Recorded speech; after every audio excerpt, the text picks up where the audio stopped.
The scent of burnt parchment mingled with the sweat of naked bodies echoed through the underground corridors of Venice's most respected library. Muffled screams pierced the stone walls as Richard Smith, the man the entire Republic considered a saintly guardian of knowledge, watched terrified. Servants being forced to recreate the most depraved scenes from the forbidden manuscripts he had collected for decades. Above their heads, Venetian nobles paid fortunes to participate in these rituals, where literature and perversion met in the most brutal way possible. What began as intellectual curiosity transformed into an obsession that would consume not only Smith, but dozens of innocent victims over the years. If this kind of story deserves to be remembered so that it never happens again, support this project by subscribing to the channel and leaving your comment on how power can corrupt even those who seem most virtuous. Richard Smith was not born a monster.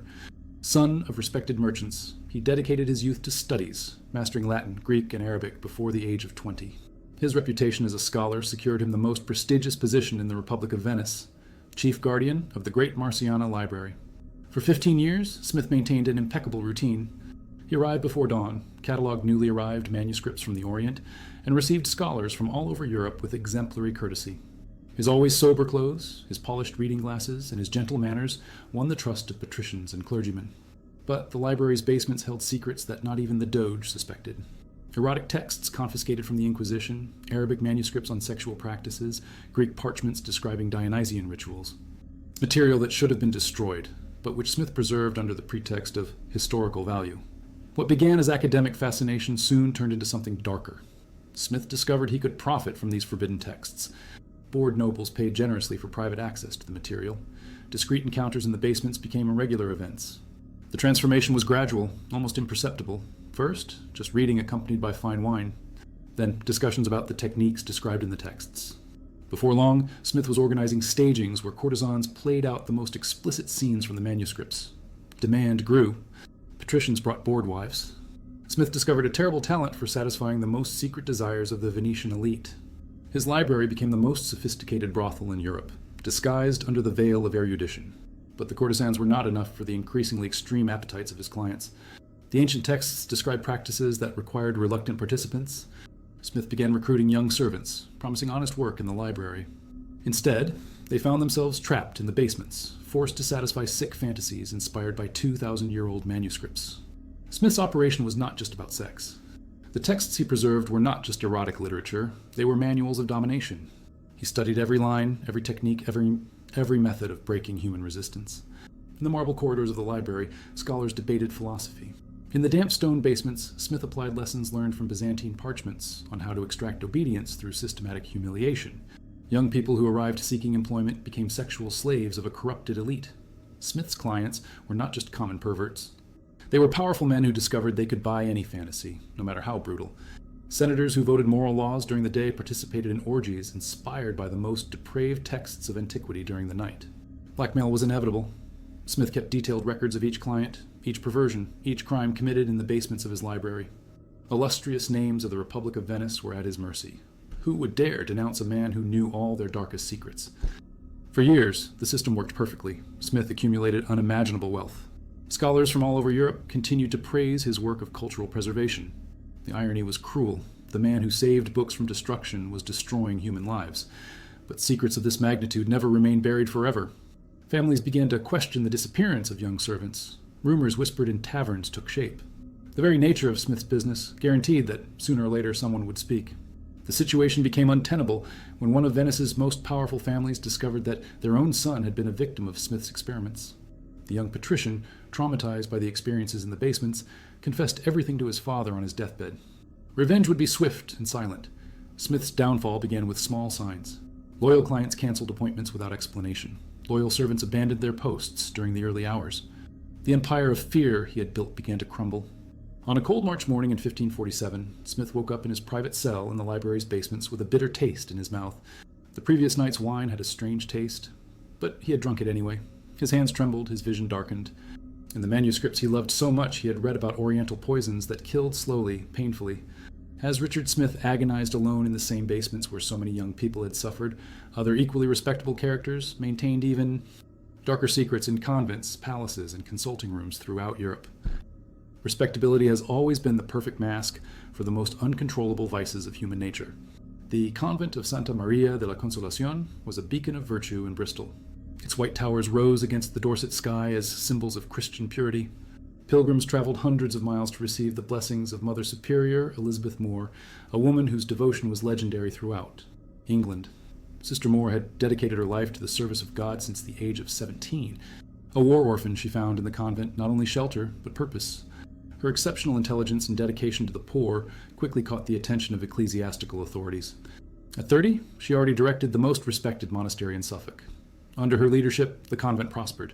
The sisters cared for the sick, educated orphans, and distributed food to the needy. Moore personally supervised each activity, knew each nun by name, and participated in all prayers.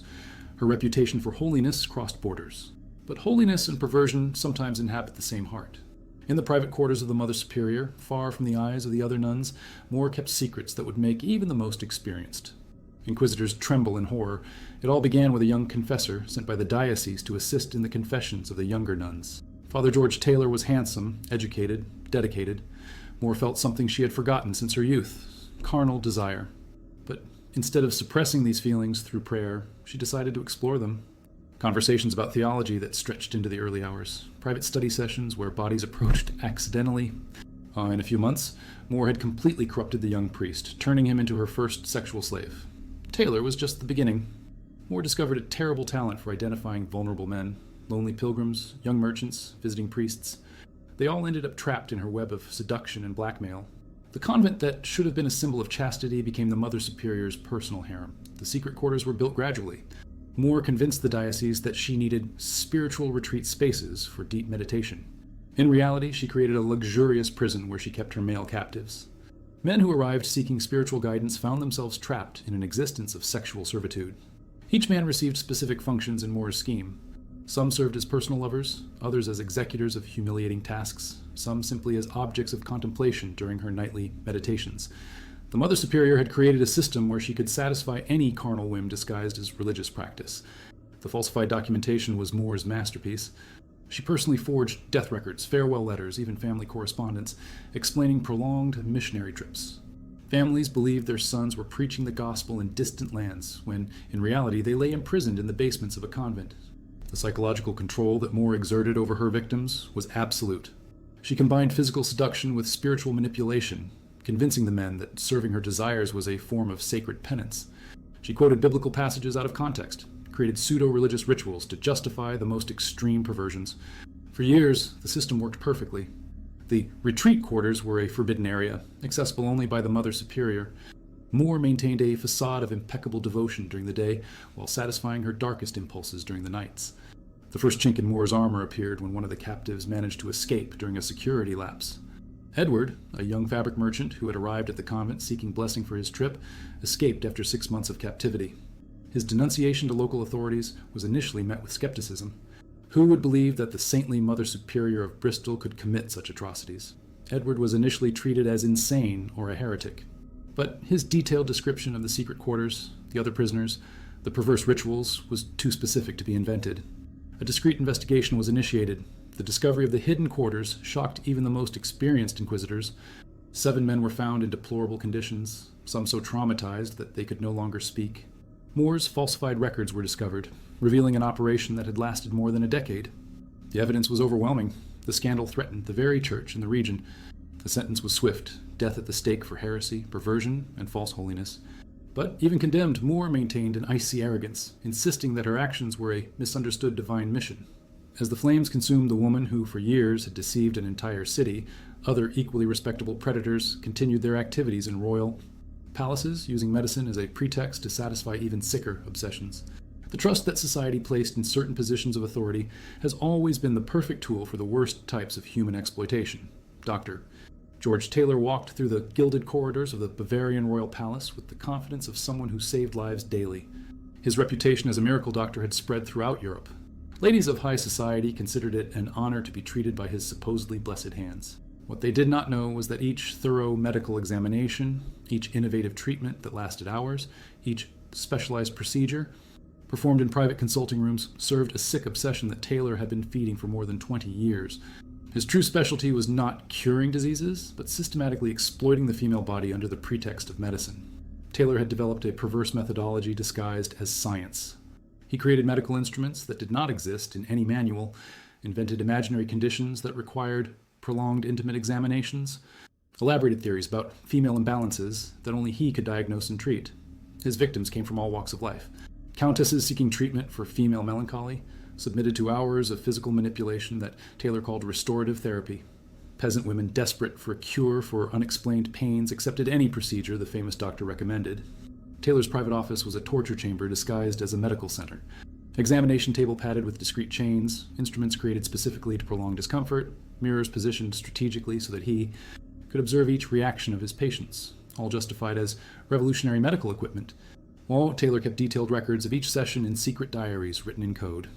More than 200 women were cataloged over the years, with minute descriptions of their physical reactions, their fears, their pleas for mercy, interpreted as resistance to treatment. For him, each woman was a scientific experiment and an object of personal pleasure. Blackmail was subtle but effective. Taylor convinced his victims that the treatments were necessary for their health, that interrupting the process would cause irreversible damage. Women who questioned his methods were informed that they had serious conditions that only he could treat. The fear of death outweighed any temporary discomfort. Vollmer's system was particularly cruel because it exploited the inherent trust in the doctor-patient relationship. His victims not only suffered physically, but also believed they should be grateful for the doctor's exceptional dedication. Many sent expensive gifts, recommended his services to friends, and even defended his reputation when someone suggested something was wrong. For decades, Vollmer operated with impunity. His position as a royal physician guaranteed him absolute protection. Who would dare question a man who had saved the lives of members of the royal family? His facade of scientific dedication was so convincing that even fellow doctors considered his methods revolutionary, albeit unorthodox. Vollmer's natural death at 63 might have taken his secrets to the grave, but the discovery of his diaries by assistants organizing his belongings revealed the true extent of his atrocities. The meticulous notes, the obscene anatomical drawings, the written confessions of his darkest fantasies shocked an entire medical community. As the Vollmer scandal shook the medical circles of Somerset, another predator refined his manipulation techniques in the most elegant classrooms of France. Beaumont arrived in Paris from the province, armed with impeccable credentials and letters of recommendation from noble English families. His specialty was transforming wild young aristocrats into perfect ladies of society. His pedagogical method promised results in months where other tutors failed in years. The most prestigious families in France competed for his services. Beaumont charged fortunes for his private lessons, justifying the price with miraculous results. Indeed, his students emerged from training behaving like perfect dolls, obedient, silent, always smiling. What families did not realize was the psychological price of this transformation. Posture exercises that were actually humiliating positions held for hours. Obedience practices that involved degrading tasks presented as preparation for married life. Submission lessons masked as training to deal with future husbands. Beaumont first isolated his students from any family support, convincing parents that external interference harmed educational progress. He then implemented a system of punishments and rewards that conditioned the girls to desperately seek his approval. The extra classes were the heart of Beaumont's system, private sessions where he deepened psychological conditioning through increasingly degrading exercises. Young women who initially resisted were subjected to food deprivation, prolonged isolation, public humiliations, disguised as pedagogical demonstrations for other students. Beaumont kept detailed dossiers on each family, cataloging secrets, scandals, financial weaknesses that could be exploited.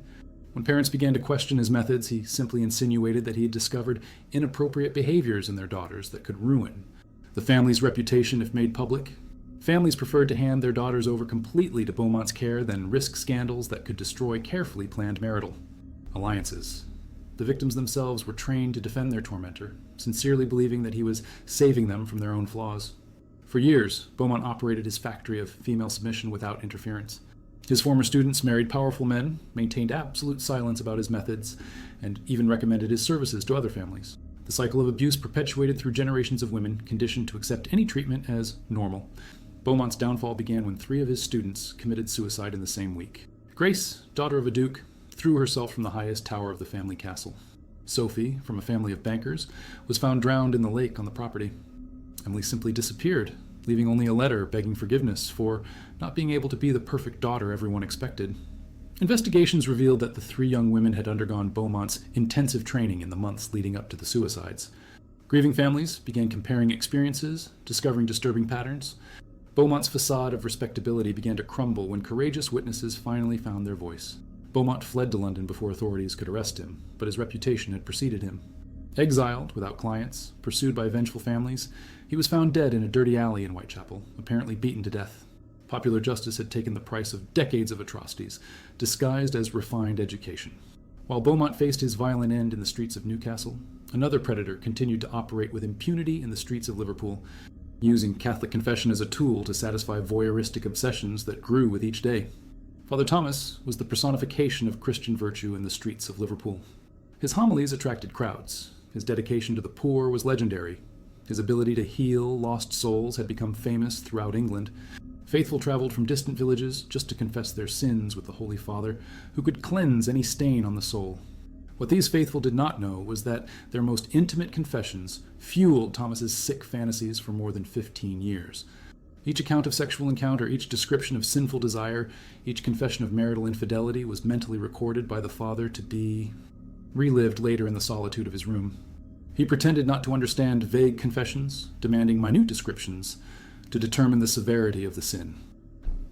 Ashamed women found themselves describing every touch, every position, every sensation experienced during their moments of weakness. Thomas's confessional became a sadistic theater where innocent women were forced to relive their most vulnerable moments to satisfy the sick. Voyeurism of a man who should protect their souls. He created categories of sin that required increasingly detailed confessions, always under the guise of complete spiritual purification. The most sinful women were convinced that they needed to return daily for purification sessions. Thomas convinced them that their sins were so serious that only repeated and extremely detailed confessions could save their souls from eternal damnation. The fear of hell outweighed any earthly discomfort. He began asking increasingly specific questions, suggesting scenarios, proposing spiritual experiments where women should test their resistance to temptation under his direct supervision. The confessional was transformed into a sex playroom disguised as a religious sacrament. For years, Thomas kept meticulous records of each confession in secret notebooks kept in his residence. Hundreds of women were cataloged, classified by type of sin, described in details that would make experienced prostitutes blush. For him, each penitent was a source of personal entertainment and material for nightly fantasies. The network of silence around Thomas was almost impenetrable. His victims sincerely believed that they were being purified, that any discomfort was necessary for their salvation. Families considered it an honor to have their women guided by the most respected father in the city. Questioning his methods was equivalent to questioning the church itself. The first crack in Thomas's system appeared when Emily, a courageous merchant, began to question why her purification sessions never came to an end. After months of increasingly degrading daily confessions, she realized that Thomas was more interested in her intimate accounts than in her spiritual salvation. Dozens of penitents had gone through similar experiences, all convinced that they were unique cases of exceptional sin. When they organized to denounce Thomas to ecclesiastical authorities, they discovered that others had already tried unsuccessfully. The official investigation only began when Thomas's secret notebooks were discovered during a search of his residence for unrelated reasons. Hundreds of pages detailing the most intimate confessions of respectable women shocked even the most experienced investigators of the English Inquisition. But rumors whispered that powerful families, whose women had been exploited for decades, ensured that he never had a chance to defend himself publicly. His silent death protected secrets that could have destroyed reputations throughout Liverpool. The 5 cases that shocked Europe in the 16th and 17th centuries reveal a disturbing truth about human nature. Positions of authority and respect have always been used by predators to mask their most uncontrollable vices. Michael Anderson used erudition, Sister Catherine Taylor exploited religious devotion, Dr. James Wilson corrupted medicine, Monsieur Thomas Beaumont perverted education, Father Thomas Taylor profaned confession. Each of these monsters operated for decades without punishment, protected by the trust that society placed in their positions. Their victims not only suffered physically and psychologically, but were also conditioned to believe that they deserved the treatment received, that they should be grateful for the special attention of such respected figures. History repeats itself with modern variations. Today, predators wear other masks, respected therapists who exploit vulnerable patients, university professors who blackmail students, spiritual leaders who corrupt devout followers. The tools have changed, but the patterns remain the same. Isolation of victims, exploitation of trust, use of authority to silence denunciations. What makes these cases especially disturbing is how public respectability served as a perfect shield for the darkest vices. The more holy, erudite, dedicated, or virtuous a person seemed, the less likely anyone was to question their private actions. Public admiration itself became a tool of protection for the most effective predators. Centuries later, we continue to see the same patterns and scandals that shake respected institutions. The lesson that these 5 historical cases teach us is clear. Healthy distrust and constant vigilance are necessary, especially when it comes to figures who seem too virtuous to be true. Evil rarely presents itself with horns and claws. More often, it wears respectable robes and trustworthy smiles. If this story has stirred you and made you think about how to protect the vulnerable around us, share this knowledge. The more people know how predators operate, the less likely these horrors are to be repeated in the modern forms they take today.